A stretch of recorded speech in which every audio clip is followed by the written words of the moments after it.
Hallelujah. Praise the Lord. How are you all doing, Andy? Hope you all are doing fine. And today I wanted to share the word of God which God has put in my heart to share it with you all, Andy.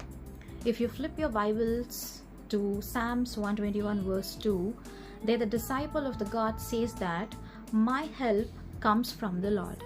కదండి, దేవుని వలననే ఆయనకి సహాయము కలుగుతుందంట అండి. ఆ యొక్క భక్తుడు ఆయన యొక్క జీవితంలో జరిగినటువంటి ఆ యొక్క ఎక్స్పీరియన్సెస్ని బట్టి మనకి వాక్యంలో రాసిన ప్రకారంగా ఆయన అంటున్న మాట ఏంటంటే, దేవుని వలననే నాకు సహాయము కలుగుతుందంట.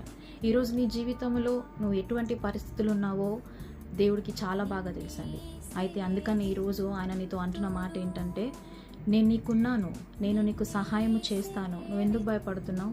ఎందుకు చింతిస్తున్నావు? డాక్టర్స్ ఏమైనా ఇంకా ఈ రిపోర్ట్స్ నార్మల్ రావు అని అన్నారా? జీవితాంతం ఈ యొక్క మెడిసిన్సే యూజ్ చేయాలని అన్నారా?